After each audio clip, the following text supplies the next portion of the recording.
চিলাপথাৰ ক্ষুদ্ৰ জলসেচ প্ৰকল্পৰ তৰফৰ পৰা এই ফিচাৰীখিনি আমি লাভ কৰিলোঁ। আমাৰ মিলি গোট বুলি এটা আছে, এই গোটে এই ফিচাৰীখনৰ পৰা আমাৰ বহুত উপকৃত হৈছে।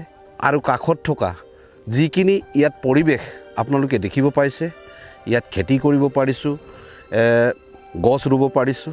আৰু এই এৰিয়াখিনি আপোনালোকে উপলব্ধি কৰিব পাৰে পাহাৰৰ কিনাৰত, খুব ধুনীয়া পৰিৱেশ।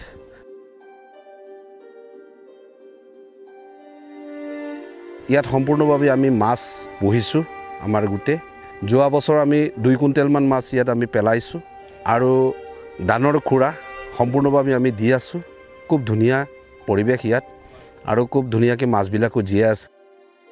আমি লেবু খেতিখন অকণমান আগতে লগাইছিলোঁ 100 মান, তাৰপিছত চৰকাৰৰ পৰা পইচা অকণমান পাই কিনি এইটো আৰু 200 মান বঢ়াইলোঁ, ধুনীয়াকৈ লগাই আছোঁ। এইটোকে লাগি আছোঁ হাজবেণ্ড আৰু মই। এনেই আমি কাম চাম নাই, এনে পইচা পাতিও নাই, এইকাৰণে চৰকাৰে এটা সহায় দিছে। আগতে এনে কাম চাম নাই, ঘূৰি ঘূৰি বহি পিনি দিন গৈছিলে।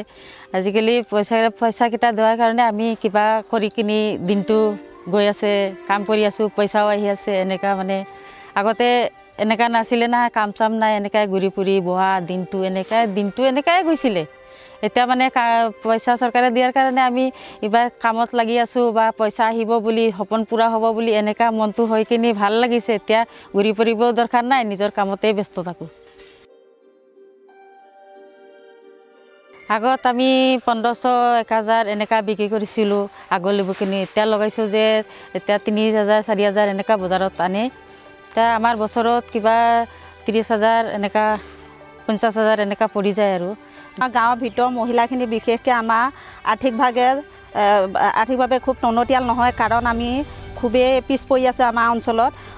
সেইকাৰণে ছাগলী, হাঁহ হওক, কুকুৰা হওক, যিখিনি হওক, আমি এতিয়া ছাগলীখিনিকে মানে আমাৰ নদী কাষৰীয়া অঞ্চলত এতিয়া ছাগলী আমাৰ মানে বান্ধা চান্ধা কৰি পোহা মানে যথেষ্ট আমাৰ হেৰি আছে। ছাগলী অকণমান মানে ভাল হয়, কাৰণ মানে ছাগলীটো বান্ধি থ'লেও মানে এফালে ধৰিলে আপুনি গৈ পিনি মানে অলপ নিশ্চিন্তকৈ থাকিব পাৰে। বাৰিষা হ'লেও মানে তেনেকৈ ঘৰৰ ভিতৰতো ৰাখিব পাৰে, মানে খাব পাৰে। ছাগলীয়ে মানে চববিধৰ বস্তু খায় যে, পাতা চাটাৰ পৰা আদি কৰি পিনি সকলো বস্তু খায়। সেইকাৰণে আমি ছাগলীটোৱে বেছি ল'ম বুলি ভাবি পিনি ছাগলীটোৱে চবেই হেৰি কৰিছোঁ আৰু লৈছোঁ আৰু।